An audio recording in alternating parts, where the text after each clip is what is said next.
alokasi dana bagi hasil cukai hasil tembakau dari pemerintah terdapat 3 prioritas, mulai dari kesejahteraan masyarakat, kesehatan masyarakat, dan juga penegakan hukum. Saat ini yang akan kita bahas lebih lanjut adalah bagaimana alokasi dana di bidang penegakan hukum bersama Satpol PP dan pemerintah daerah Kabupaten Sidoarjo bersama saya, Belinda Firda, di Dialog Buletin Jatim. Baik pemirsa, sudah bersama saya Bapak Asisten 1 Kabupaten Sidoarjo, Bapak Ainur Rohman. Selamat sore Bapak. Selamat sore Mbak Belinda. Dan juga Kasatpol PP Sidoarjo, Bapak Yani Setiawan. Selamat sore Bapak. Selamat sore. Oke, kita sekarang ngobrol dulu terkait apa itu sebenarnya DBHCHT, Pak Ainur. DBHCHT itu Mbak Belinda adalah sebuah program pemerintah pusat berupa transfer yang diberikan kepada provinsi, yang diberikan kepada penghasil cukai dan atau tembakau untuk memperhatikan asas keadilan dan kesamarataan bagi seluruh provinsi yang menghasilkan cukai dan atau menghasilkan tembakau, termasuk Jawa Timur salah satunya yang mendapatkan DBHCHT. Dari dana transfer yang diberikan kepada provinsi tersebut, kemudian provinsi ini mendistribusikan kepada kabupaten dan kota sebagai penghasil cukai dan atau tembakau, di mana Sidoarjo merupakan salah satu yang mendapatkan dana DBHCHT di tahun ini. Baik, berarti ini Kabupaten Sidoarjo mendapatkan salah satu kabupaten yang ada di Jawa Timur ya Bapak ya, yang mendapatkan DBHCHT. Kalau boleh tahu besarannya sekitar berapa Pak untuk Kabupaten Sidoarjo? Tahun 2023 Sidoarjo mendapatkan 49,6 M. Itu yang kami dapatkan untuk di tahun 2023. Cukup besar ya Bapak ya, karena memang ini berdasarkan dari Kabupaten Sidoarjo ini ada pabrik penghasil, begitu ya. Betul, baik, kalau mengacu dari peraturan Menteri Bapak, ada 3 prioritas, mulai dari kesejahteraan masyarakat, kesehatan, dan juga penegakan hukum. Kalau di Sidoarjo sendiri, fokus prioritasnya di mana Bapak? Mengacu ke PMK 215 tahun 2021, penggunaan untuk dana BHCHT itu untuk di Sidoarjo tadi 3 prioritas. Pertama, untuk kesejahteraan masyarakat, alokasi anggarannya ada 50% dari yang kita terima, sedangkan untuk kesehatan 40% dan untuk penegakan hukum 10%. Adapun kegiatan-kegiatan prioritas di Sidoarjo itu untuk kesejahteraan kita wujudkan dalam bentuk peningkatan keterampilan. Ya, kita mendirikan di sini sentra bagi para pengusaha rokok, ada di Candipari. Selain itu kita juga memberikan BLT kepada para pekerja yang berprofesi sebagai buruh rokok yang ada di Sidoarjo. Itu untuk peningkatan kesejahteraan. Sedangkan untuk kesehatan kita wujudkan dalam pemberian premi-premi kesehatan, juga kepada berupa pemeliharaan puskesmas-puskesmas yang ada di Sidoarjo. Sedangkan untuk penegakan hukum prioritas kita berupa sosialisasi, juga untuk penegakan bagi para pengguna cukai-cukai yang ilegal. Baik Bapak, kalau ini kita fokus ke prioritas penegakan hukum. Saya bergeser dulu Pak Ainur ke Pak Yani. Pak Yani, kalau kita tadi sudah disinggung bahwa salah satu prioritas alokasi DBHCHT adalah penegakan hukum. Nah di Sidoarjo sendiri Pak, berarti ini harus selaras ya Pak antara DBHCHT yang didapatkan dengan penegakan hukum. Kalau di Sidoarjo sendiri, fokus prioritasnya seperti apa Pak Yani? Ya, terima kasih. Dalam upaya penegakan hukum ya, di dana bagi hasil cukai atau hasil tembakau, ini ada 2 prioritasnya. Yang pertama bentuknya edukasi, sosialisasi ke masyarakat. Yang kedua yaitu operasi penertiban atau penegakan terhadap pelanggar daripada rokok yang tidak bercukai. Baik, kita bahas satu-satu ya Bapak ya. Untuk sosialisasi dan edukasi terlebih dahulu. Ini yang disasar siapa Bapak? Untuk edukasi ini memang kita sasarannya adalah seluruh lapisan masyarakat. Yang kita serang adalah pengguna atau yang bagian besar adalah perokok yang perokok. Kemarin kami yang menggunakan event-event ya, mulai event kesenian, kemudian event-event juga kegiatan kemasyarakatan yang lain ya. Tujuannya itu menyampaikan kepada masyarakat bahwasanya masyarakat jangan membuli rokok yang tanpa cukai. Kemudian apabila menemukan orang yang berdagang rokok, kemudian yang menggunakan rokok yang tidak bercukai, bisa melaporkan ke kami. Oh, begitu. Untuk kami melakukan tindak lanjut dari laporan ini. Artinya kita ingin mempersempit ruang gerak daripada orang berjual rokok yang tanpa cukai. Baik, Bapak. Berarti untuk masyarakat ini apabila menemukan pedagang yang menjual rokok tanpa cukai atau rokok ilegal ini bisa melapor. Boleh diberitahukan Pak bagaimana cara melapornya? Ya, kami ada di kecamatan juga ada kasih terantip ya, yang punya tugas juga menyiapkan tibum drama di sana. Dari hasilnya bisa sampai kami. Juga kami juga ada aduan-aduan ya, yang ada aduan tentang masyarakat ya, itu ada aduan, bisa telepon kami juga di hotline kami, ada di Facebook, di Instagram, kami bisa untuk menyampaikan laporan-laporan tentang apabila ditemukan orang berjualan atau menggunakan rokok yang tanpa cukai. Baik, menarik tadi salah satu cara untuk sosialisasi atau edukasi kepada masyarakat ini melalui event kesenian, Bapak. Nah, itu bagaimana, Pak? Kami kemarin sempat ada gelar, mohon izin Pak Asisten, kami sempat ada gelar event budaya, ya, mulai dari dialog talk show dengan budayawan, kemudian juga dengan kegiatan tari-tarian, kemudian juga menampilkan budaya-budaya yang ada di Sidoarjo lah, sambil menghibur masyarakat, ya, juga memberikan edukasi kepada masyarakat. Ada alasan khusus nggak Pak, kenapa memilih budayawan? Karena segmen untuk pengguna rokok itu banyak orang-orang yang sudah sepuh-sepuh yang menggunakan rokok. Kan perlu diketahui rokok sekarang kan cukainya agak mahal. Jadi mereka tetap ingin merokok tapi bisa dengan murah. Nah, ini yang tugas kita untuk mencegah peredaran rokok. Meminimalisir ya Bapak ya. Baik. Sebenarnya ada dampak buruk atau seberapa bahaya sih Bapak sebenarnya untuk peredaran rokok ilegal ini di tengah-tengah masyarakat? Nanti akan kita obrolkan lebih lanjut bersama Pak Ainur dan juga Pak Yani, masih di Buletin Jatim bersama saya Belinda Firda.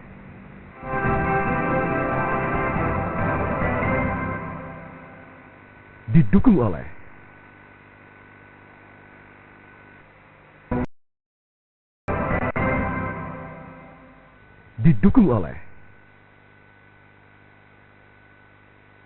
Kembali di dialog Buletin Jatim bersama saya Belinda Firda dan juga Pak Ainur dan Pak Yani. Bapak, kita lanjutkan obrolan kita, tadi sudah kita singgung terkait rokok ilegal. Sekarang apa sih Pak sebenarnya dampak dari peredaran rokok ilegal di tengah-tengah masyarakat, Pak Ainur? Iya, rokok ilegal ini tentunya sangat memberikan dampak ya. Kalau saya memberikan dampak itu kepada dua hal besar. Peredaran rokok ilegal itu dampak pertamanya kepada kami negara. Ketika rokok ilegal banyak berada di masyarakat, tentunya pendapatan cukai kami akan menurun dan juga akan berpengaruh terhadap kegiatan-kegiatan yang didanai oleh DBHC. Itu bagi negara. Tapi bagi masyarakat juga, peredaran rokok ilegal satu akan menimbulkan persaingan usaha yang tidak sehat, di mana para pengusaha yang patuh dan taat dengan cukainya pasti akan bersaing dan tidak akan sehat dengan para, dalam tanda kutip, para pengusaha-pengusaha nakal yang tidak menggunakan cukai atau bahkan menggunakan cukai palsu. Yang ketiga juga, dampak yang dirasakan masyarakat adalah dengan banyak beredarnya rokok yang ilegal ini, pasti kesehatan masyarakat juga akan semakin turun. Dengan mudahnya masyarakat mendapatkan rokok, apalagi dengan standar yang tidak bisa kita lakukan kontrol, pasti akan menimbulkan dampak-dampak yang kurang baik bagi kesehatan yang ada di tengah masyarakat. Itu dampaknya. Salah satu poinnya tadi terkait alokasi dari BHCHT ini kan untuk kesejahteraan masyarakat ya Bapak. Jadi apabila terlalu banyak atau semakin banyak peredaran rokok ilegal di masyarakat, tentunya juga berdampak untuk anggaran dan itu tadi ya Bapak ya. Betul. Baik. Selanjutnya, ini kepada penegak hukumnya nih. Bapak tadi sudah kita bahas terkait sosialisasi edukasi. Kalau sudah disosialisasi, diedukasi, harapannya masyarakat semakin paham ya Bapak. Tapi nyatanya bagaimana Pak di masyarakat sekarang? Ya, memang untuk edukasi itu tidak bisa diukur batas waktunya. Jadi harus ini seraya bersinambungan, terus dilaksanakan. Antar generasi satu, generasi yang milenial juga kita akan masukin di sana secara bertahap. Ya tujuannya dari awal saya sampaikan untuk mencegah peredaran ini. Kemudian satu sisi juga memberi pemahaman dengan apa disampaikan Pak Asisten, dengan membeli rokok yang bercukai. Itu membantu pemerintah dalam rangka penghasilan pendapatan terhadap pendapatan negara yang tentunya nanti akan dikembalikan lagi kepada masyarakat ya Bapak ya. Kepada masyarakat. Baik. Kalau tadi sudah disosialisasi ya Bapak ya. Langkah selanjutnya tadi poin keduanya adalah tindakan operasi ya Bapak. Ya. Nah, hasil dari sosialisasi apakah masih banyak masyarakat ini yang menjual rokok-rokok ilegal di Sidoarjo Bapak? Oke, terima kasih. Ini kami melaksanakan kegiatan operasi ini mulai bulan Juli. Ya. Ini contoh-contohnya ya. Ya, contoh-contohnya.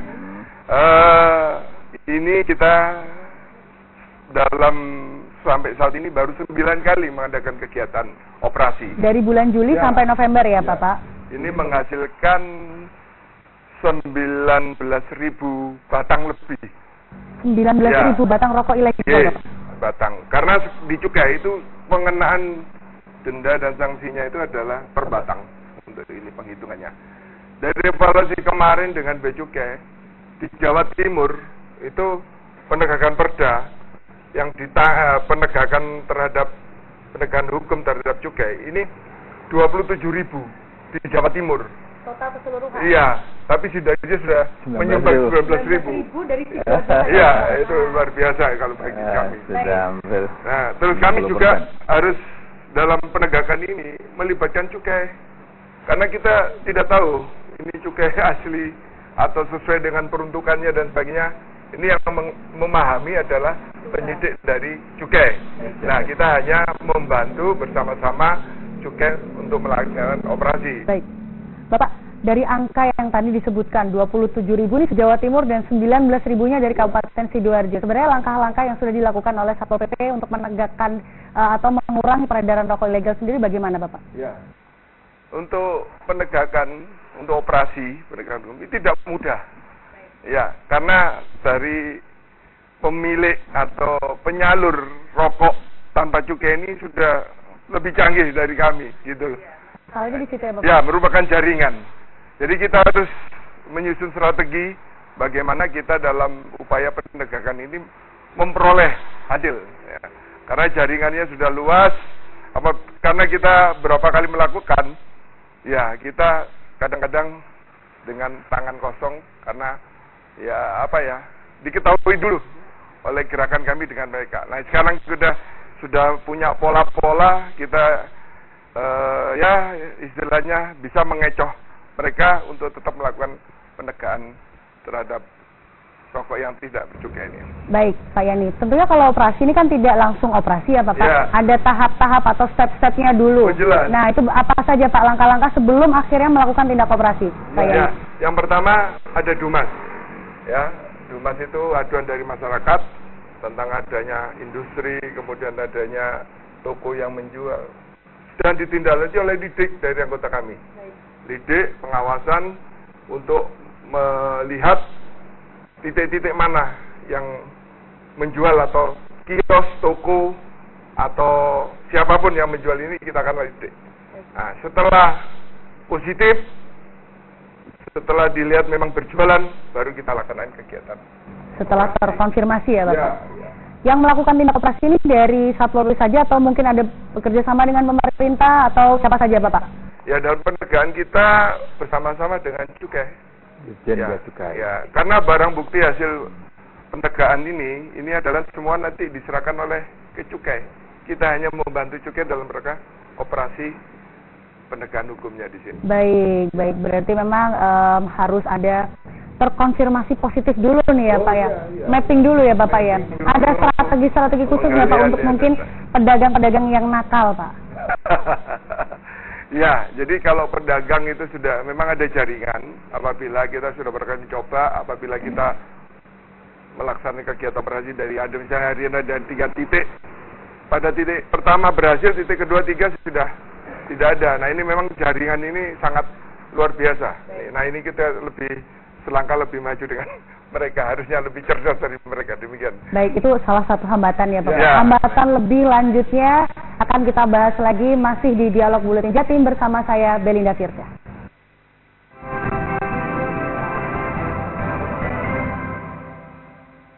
Didukung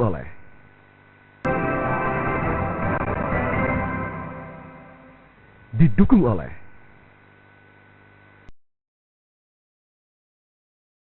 Kembali di Dialog Buletin Jatim. Kita lanjutkan terkait pembahasan hambatan atau tantangan di lapangan Bapak ketika melakukan tindak operasi. Pak Yani tadi sudah diinformasikan terkait ada pedagang-pedagang yang sudah terintegrasi. Selain itu apa lagi Pak?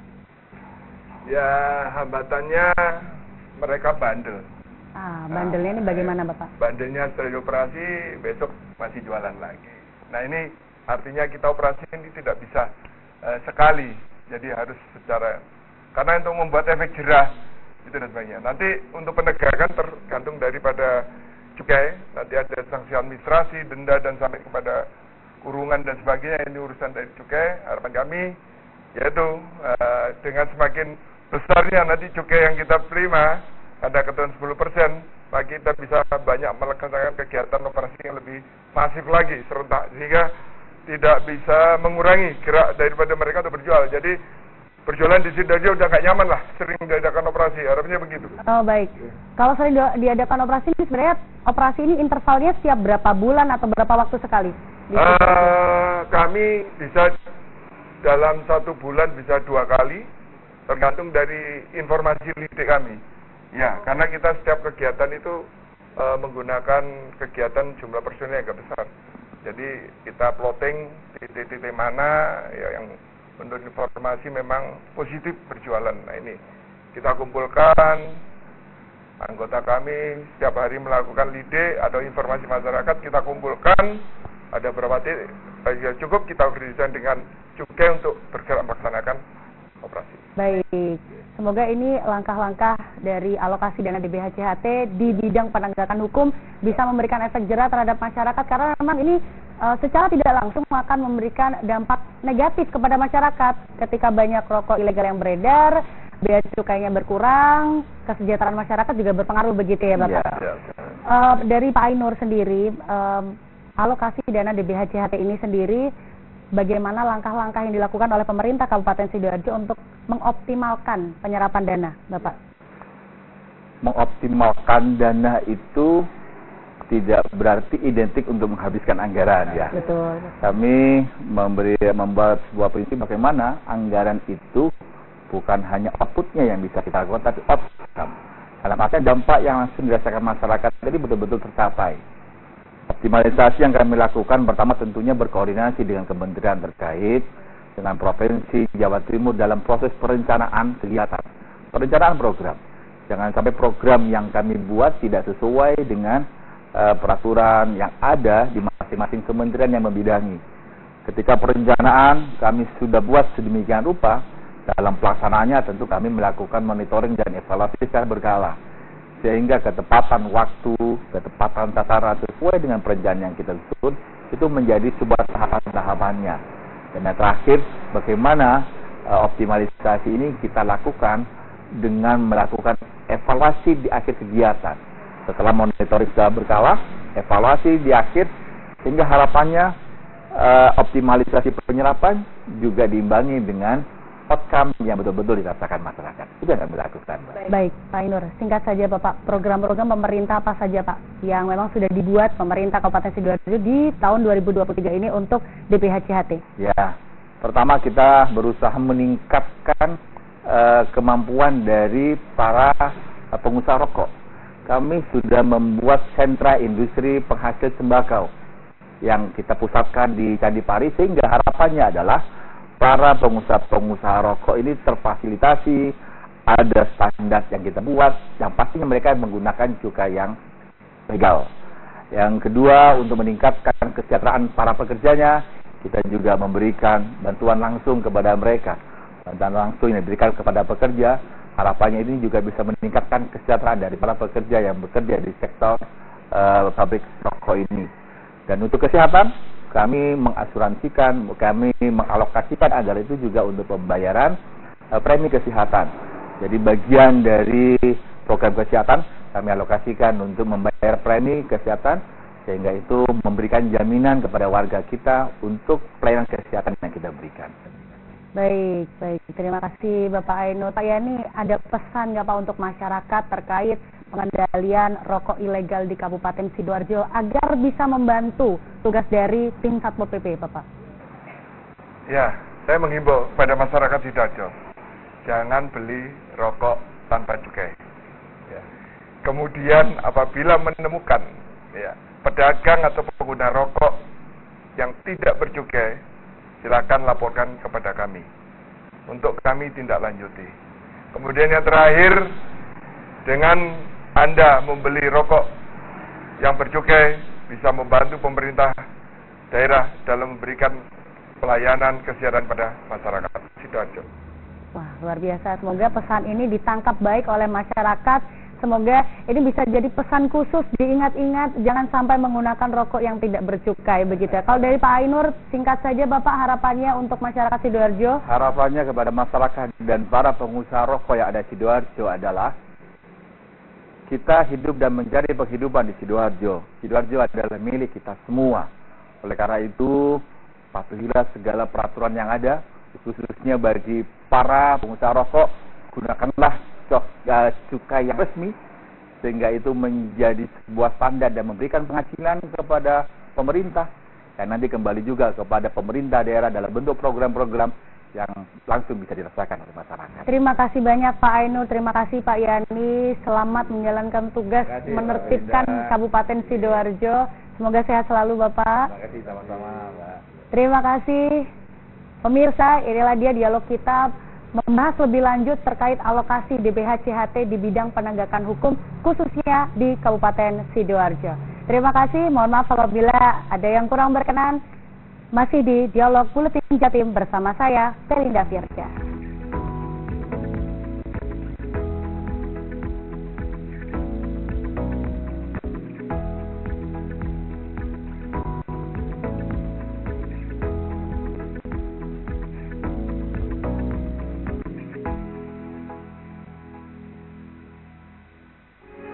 Metro TV